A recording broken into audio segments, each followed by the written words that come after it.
आप एलोवेरा का पौधा लगाते हो लेकिन आपके एलोवेरा के जो पत्ते हैं वो पतले पतले हैं, उसके अंदर बिल्कुल भी जेल नहीं बनता है, या फिर आपके एलोवेरा में कम पत्ते निकल कर के आते हैं, आपका एलोवेरा का पौधा बिल्कुल ग्रोथ ही नहीं करता है। आपने जैसा का जैसा उसे लगाया है बिल्कुल वैसा का वैसा ही आपका एलोवेरा पड़ा रहता है। तो ऐसा क्यों होता है? एलोवेरा एक ऐसा पौधा है, एक सैकुलेंट प्लांट है जिसको बहुत ज़्यादा खाद पानी की ज़रूरत नहीं होती है। ये अपने अंदर ही इतना ज़्यादा खाद पानी स्टोर करके रखता है कि अगर आप इसको महीनों खाद नहीं दोगे तब भी आपका एलोवेरा ग्रोथ करेगा। लेकिन उसके लिए ज़रूरी है कुछ ट्रिक, यानी कि खाद के अलावा भी कुछ ऐसे ट्रिक होते हैं जो कि एलोवेरा की ग्रोथ को बढ़ाने के लिए बहुत ज़रूरी है। इसके साथ ही कुछ ऐसे होममेड खाद जो कि एलोवेरा की ग्रोथ को बहुत ही तेज़ी से बढ़ाएंगे। अगर आपका एलोवेरा का पौधा खराब हो रहा है, इसके पत्ते पीले पड़ रहे हैं या फिर ढीले पड़ते हुए दिखाई दे रहे हैं, तो ऐसा क्यों होता है, इसको आप अपने पौधे को कैसे बचा सकते हो, ये सारी जानकारी आज के इस वीडियो में मैं आपको दूंगी। इसके साथ ही जो ट्रिक मैं आपको बता रही हूँ, अगर वो चीज़ें आप अपने एलोवेरा के पौधे के ऊपर करोगे तो आपका एलोवेरा का पौधा मात्र कुछ ही दिन में जेल से भर जाएगा। मोटी मोटी पत्तियां निकल करके आएंगी और बहुत सारी नई पत्तियां निकल करके आएंगी। बहुत ही तेज़ी से घना होगा आपका पौधा। तो फ्रेंड्स, अगर आपके एलोवेरा के पत्ते के अंदर जेल कम बनते हैं, इसके जो पत्ते हैं वो पतले पतले रहते हैं, तो सबसे पहली गलती जो आप करते हैं वो ये है कि एलोवेरा एक ऐसा पौधा है कि जिस भी पॉट में आप इसको लगाते हो पूरा का पूरा भर जाता है। यानी अगर इसकी ग्रोथ अच्छी है तो आपको इसकी मिट्टी दिखाई नहीं देती, ये इतना ज़्यादा मिट्टी को ढक देता है, इतने ज़्यादा नए पत्ते निकालता है। सबसे पहली गलती आप यही करते हैं कि एलोवेरा के पत्तों को आप ऐसे ही एलोवेरा के पौधे के अंदर छोड़ देते हैं। लेकिन अगर आपको ज़्यादा जेल चाहिए तो जो इसके पुराने पत्ते हैं इनको आपको लगातार हटाते रहना पड़ेगा। अगर आप नीचे के पुराने पत्तों को हटाओगे तभी आपका पौधा जो ऊपर नए पत्ते निकालेगा उसके अंदर ज़्यादा जेल आपको मिलेगा। अगर आप अपने पौधे के अंदर पुराने पत्तों को छोड़ दोगे तो इसमें जो एनर्जी है पौधे की, यानी जो भी खाद पानी वो मिट्टी से ले रहा है, उसको सारे पत्तों को देना पड़ेगा। तो जितने ज़्यादा पत्ते होंगे वो सारे के सारे पत्ते पतले होंगे और जेल आपके पौधे की जो पत्ते हैं उसके अंदर कम बनेगा। तो जितना ज़्यादा आप पुराने पत्तों को हटाते चले जाओगे, जितना कम पत्ते होंगे, जो पत्ते निकल करके आएंगे वो ज़्यादा मोटे होंगे, वरना पतले पतले जो पत्ते हैं आपके पौधे को भर देंगे। तो अगर जेल चाहिए तो ये जो पुराने पत्ते हैं इनको हटाना बहुत ज़रूरी है। अगर आप नहीं भी हटाते हो तो आप देखोगे कि जो पुराने पत्ते हैं कुछ दिन बाद इनका जो जेल है वो खुद ही सूखने लग जाता है, नीचे के जो पत्ते हैं वो सूखने लग जाते हैं। तो क्यों ना आप खुद से इन पत्तों को हटाएं। अगर आप खुद से इन पत्तों को हटाओगे तो आपका पौधा हेल्दी रहेगा। इसके साथ ही नीचे मिट्टी में जगह मिलेगी तो नए पप्स ज़्यादा निकल करके आएंगे, जिससे कि आप ज़्यादा नए पौधे तैयार कर सकते हैं। ऐसा पौधा ज़्यादा स्वस्थ बना रहता है, ज़्यादा हेल्दी रहता है, इसके पत्ते ज़्यादा हरे रहते हैं क्योंकि इसकी मिट्टी के अंदर धूप पड़ती है। तो मिट्टी के अंदर किसी भी तरीके का कोई फंगस नहीं बनता, कीड़ा नहीं बनता, जिसकी वजह से एलोवेरा कभी भी खराब नहीं होता। हमेशा एलोवेरा का पौधा तभी खराब होता है जब इसकी मिट्टी के अंदर फंगस बन जाता है। अब यहाँ पर इस चीज़ को मैं क्लियर कर दूं कि अगर आपके जो एलोवेरा के पत्ते हैं वो ढीले हो रहे हैं, इसके पत्ते खराब हो रहे हैं, भूरे हो रहे हैं या फिर बहुत ज़्यादा पीले हो रहे हैं, या फिर पत्तों को देख करके आपको ऐसा लगता है कि इसके अंदर पानी भरा हुआ है, तो फ्रेंड्स ये कारण है कि आपके पौधे की जो जड़ है वो बीमार है। और बीमार एक ही कारण से होता है, आपका पौधे की मिट्टी ठीक नहीं है। मिट्टी ऐसी है कि जब भी आप पानी डालते हो ये सूखती ही नहीं है, बहुत देर तक पानी को अपने अंदर सोख करके रखती है। या फिर इसका जो छेद है पॉट का वो ठीक नहीं है, जब भी आप पानी डालते हो तो पानी ठीक से नीचे से निकलता ही नहीं है। तो ये कारण आपके पौधे की मिट्टी में फंगस बनाता है जो कि आपके पौधे की जड़ को खराब करता है। और बीमार जड़ कभी भी स्वस्थ पत्ते नहीं देती है। इसके बाद जो दूसरा कारण है कि जो जेल है वो नहीं बनता है, एलोवेरा के जो पत्ते हैं वो पतले पतले रहते हैं। ऐसा होता है मिट्टी में पानी की कमी की वजह से।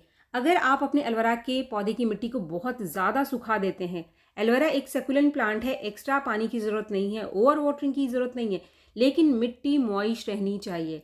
अगर मिट्टी मॉइस्ट रहेगी तो ये ज़्यादा जेल बनाएगा। अगर आप मिट्टी को बहुत ज़्यादा सुखा दोगे तो ये रिवर्स काम करेगा, यानी इसके अंदर जो जेल बन रहा है इसका इस्तेमाल ये खुद के लिए करना शुरू कर देगा। जब भी इसको पानी की ज़रूरत पड़ेगी तो ये क्या करेगा कि जो पत्तों के अंदर बना हुआ जेल है उसको लेना शुरू कर देगा, उसको नीचे पहुंचाना शुरू कर देगा, जड़ों को देना शुरू कर देगा। तो आपके पौधे के अंदर जो जेल बन रहा है वो जेल बनना बंद हो जाएगा, कम हो जाएगा। या फिर कभी कभी जेल सूख भी जाता है। यानी आप देखोगे कि जिन पत्तों को आप नहीं हटाते हो, नीचे के पत्ते, या फिर आप मिट्टी को जब बहुत ज़्यादा सुखाते हो तो पत्ते आपके ऊपर से जो उसके टिप है वो भूरे होने शुरू हो जाते हैं और पत्ते सूखने शुरू हो जाते हैं। तो इसीलिए मिट्टी को आपको मॉइस्ट बना करके रखना है। ओवर वाटरिंग नहीं करना है, लेकिन मिट्टी को बिल्कुल भी ना सुखाएं। मिट्टी ऐसी रखें कि वो पानी को बहुत ज़्यादा सोख करके न रखे। इसके लिए जब भी आप एलोवेरा का नया पौधा लगाते हैं, पौधे को रिपोर्ट करते हैं, तो हमेशा मिट्टी के अंदर आप अच्छी मात्रा कंपोस्ट की मिलाएं। इसके साथ ही आप उसके अंदर कोकोपीट ज़रूर मिलाएं। ऐसी जो मिट्टी होती है वो बहुत तेज़ी से नहीं सूखती है। अगर आप पानी नहीं भी डालोगे तब भी मिट्टी मॉइस्ट बनी रहती है, जिस मिट्टी के अंदर कंपोस्ट की मात्रा अच्छी रहती है। जिस भी मिट्टी में कंपोस्ट अच्छी मात्रा में है और कोकोपीट है, वो मिट्टी हमेशा मॉइस्ट बनी रहती है, कभी भी अचानक से बहुत ज़्यादा नहीं सूखती है। तो इस चीज़ का ध्यान आपको स्टार्टिंग में रखना है, जैसे ही आप एलोवेरा का नया पौधा नए पॉट में लगाते हैं। इसके बाद जो हमारा नेक्स्ट पॉइंट है कि एलोवेरा को रखना कहाँ है, इसको लेकर काफ़ी सारे लोगों में कन्फ्यूज़न रहती है कि एलोवेरा को हमें धूप में रखना है या फिर शेड में रखना है। एलोवेरा एक ऐसा पौधा है, इसको आप कहीं पर भी रखो, ये ग्रोथ करेगा, खराब नहीं होगा अगर आप इसकी ड्रेनेज ठीक रखेंगे। लेकिन एलोवेरा को हमेशा आप ऐसी जगह पे रखो जहाँ पर इसको अच्छी रोशनी मिल जाए। बहुत ज़्यादा इसको धूप नहीं चाहिए और बहुत ज़्यादा अंधेरी जगह पे भी इसको आपको नहीं रखना है। अच्छी वाली रोशनी में अगर आप इसको रखोगे तो ये ज़्यादा अच्छी ग्रोथ करेगा। इसके साथ ही इसके जो पत्ते हैं वो हमेशा हरे बने रहेंगे। अगर आप इसकी जगह को बदलते रहोगे तो जगह के हिसाब से जितनी ज़्यादा लाइट इसके ऊपर पड़ती है, ये अपने पत्तों का कलर बदलता रहता है। तो अगर पत्तों को हरा बना के रखना है तो आप इसकी जगह को ना बदलें, ऐसी जगह पे रखें जहाँ पर बहुत अच्छी मात्रा में रोशनी मिल जाए, या फिर एक ऐसी जगह पर भी आप रख सकते हैं जहाँ पर सुबह की आती हुई जो सूरज की किरणें हैं 1-8 घंटे की, वो इसको मिल जाए, या फिर शाम की जाती हुई धूप इसको मिल जाए। ये जगह सबसे परफेक्ट होती है एलोवेरा के लिए। इसके बाद जो हमारा आखिरी पॉइंट है वो है एलोवेरा का फर्टिलाइज़र। तो एलोवेरा एक ऐसा पौधा है जिसको बहुत ज़्यादा केमिकल खाद आपको देने की ज़रूरत ही नहीं है। एलोवेरा को हमको कभी भी केमिकल फर्टिलाइज़र देना ही नहीं चाहिए, क्योंकि एलोवेरा का इस्तेमाल हम खाने के लिए भी करते हैं और अपने स्किन पर, बालों में लगाने के लिए करते हैं। इसके लिए सबसे बढ़िया जो सॉल्यूशन है वो है होममेड। घर में ही कुछ ऐसी चीज़ें हैं जो कि एलोवेरा की ग्रोथ को बढ़ाती हैं। या फिर आप कंपोस्ट की मात्रा इसको दे सकते हैं। 2-4 मुट्ठी कंपोस्ट अगर आप महीने में 2 महीने में एक बार एलोवेरा के पौधे को दे दोगे तो इससे इसकी ग्रोथ बढ़ जाएगी। कोई भी कंपोस्ट आप डालो, जो भी कंपोस्ट आपके पास है, चाहे वर्मी कंपोस्ट है, गोबर की खाद है, पत्तों की खाद है, या फिर आपने घर पे बनाया हुआ जो किचन वेस्ट से बना हुआ कंपोस्ट है, उसका इस्तेमाल भी आप एलोवेरा के पौधे के अंदर डालने के लिए कर सकते हैं। लेकिन अगर आप होममेड सोल्यूशन चाहते हैं तो बहुत ही अच्छे सोल्यूशंस है एलोवेरा की ग्रोथ को बढ़ाने के लिए। यहाँ पर जो सबसे पहली चीज़ मैं आपको ये दिखा रही हूँ, ये जो आप देख रहे हैं ये वेस्ट होता है हमारे लिए और इसको आप फेंक देते हो।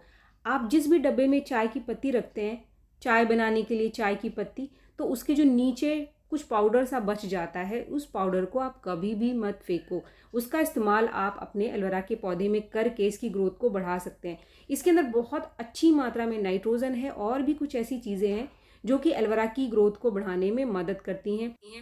ये जो पाउडर है आप इसको महीने में एक बार भी अगर दे दोगे 1 चम्मच अपने पौधे को, तो ये बहुत ही बढ़िया काम करेगा। इसके साथ ही आप 15 दिन के अंतर पर आधा चम्मच हल्दी पाउडर अपने एलोवेरा के पौधे को ज़रूर दे दो।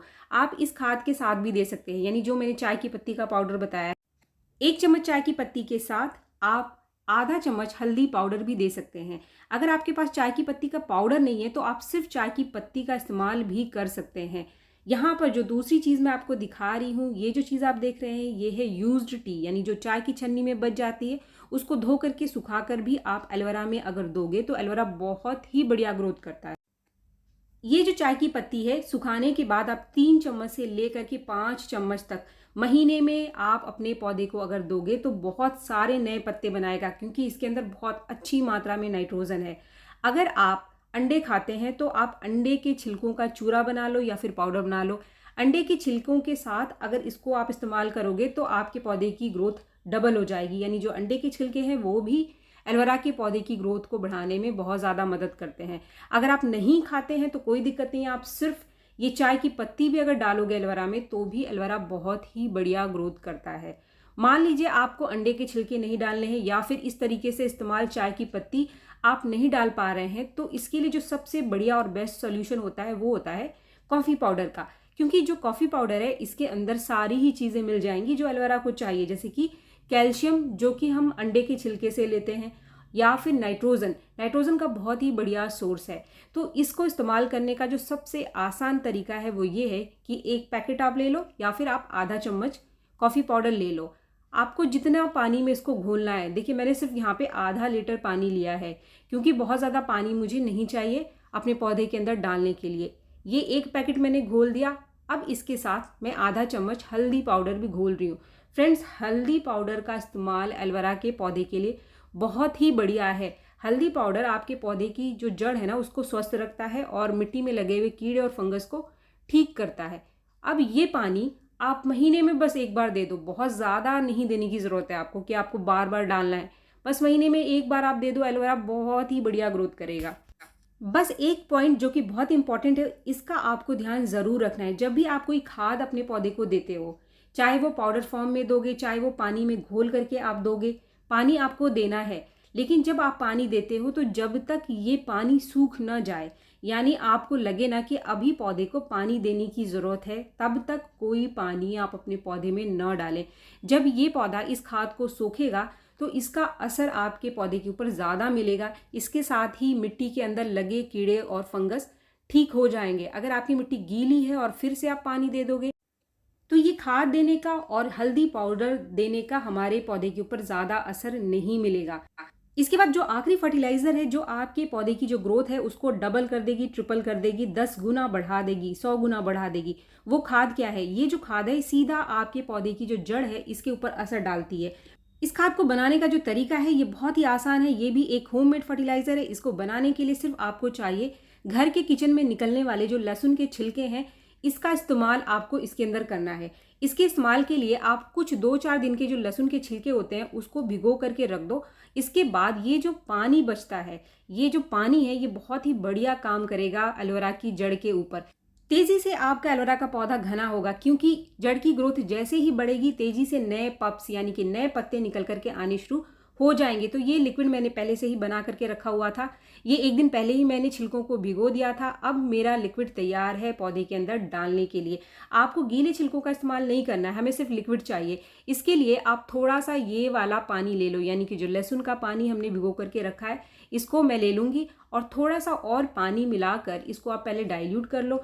जितनी मात्रा सिर्फ ज़रूरत है पौधे को बस उतनी ही दो, आपको एक्स्ट्रा नहीं देना है। इस खाद को देने के बाद भी आप इस चीज़ का ध्यान रखें कि जब तक इस खाद को देने के बाद एलोवेरा की मिट्टी सूखे ना, आप कोई और पानी अपने पौधे के अंदर ना डालें। तो आप में से कोई भी है जिसका पौधा घना नहीं हो रहा है, ग्रोथ नहीं कर रहा है, नए पत्ते नहीं आ रहे, तो फिर आप ये जो लहसुन का खाद है, ये लहसुन से बना लिक्विड फर्टिलाइज़र, इसका इस्तेमाल महीने में एक बार अपने पौधे के अंदर ज़रूर करो। कमाल के नए पत्ते निकल करके आएंगे। फ्रेंड्स, इसके अलावा भी जो खाद मैंने आपको बताए मात्र महीने में एक बार ही अपने एलोवेरा को दे दो। आपका एलोवेरा का पौधा बहुत ही बढ़िया ग्रोथ करेगा। इसके जो पतले पतले पत्ते हैं वो ज़्यादा मोटे हो जाएंगे, जेल से भर जाएंगे। लेकिन एक समय में यानी एक पौधे के अंदर आपको सिर्फ एक ही खाद का इस्तेमाल करना है। 15-20 दिन से पहले आपको कोई भी दूसरा खाद अपने एलोवेरा के पौधे को नहीं देना है। इसके साथ ही कभी भी बहुत ज़्यादा गीली मिट्टी में कोई भी होममेड खाद एलोवेरा को ना दे। इसके बाद एक आखिरी और बहुत ही इंपॉर्टेंट पॉइंट, अगर आपके पास एलोवेरा का पौधा है और आपका पौधा खराब हो रहा है, इसके पत्ते पीले पड़ रहे हैं, भूरे हो रहे हैं या पत्तियां ढीली होकर के गिर रही हैं, तो इसका मतलब ज़रूरत है आपको अपने पौधे की मिट्टी को ठीक करने का। ऐसे में आपको कोई भी खाद नहीं देना है, कोई भी पानी नहीं देना है। सबसे पहले तो आप अपने पौधे की जो ड्रेनेज है उसको ठीक करो, मिट्टी को ठीक करो और पॉट का जो छेद बंद हो गया है उसको ठीक करो। इसके बाद ही आपको खाद और पानी अपने पौधे को देना है। अगर ऐसी स्थिति में आप खाद पानी पौधे को देते चले जाओगे तो आपका पौधा और भी ज़्यादा खराब हो जाएगा। तो इसीलिए जब भी ये कंडीशन बने, पौधे की ड्रेनेज और मिट्टी को ठीक करने के बाद ही आप कोई पानी या फिर खाद अपने पौधे में डालें। उम्मीद है वीडियो आपको पसंद आया होगा। वीडियो अगर आपको पसंद आया तो एक लाइक ज़रूर करें और मेरे चैनल को आपने अब तक सब्सक्राइब नहीं किया है तो मेरे चैनल को सब्सक्राइब भी ज़रूर कर लें। मिलते हैं मेरे नेक्स्ट वीडियो में, तब तक के लिए थैंक यू।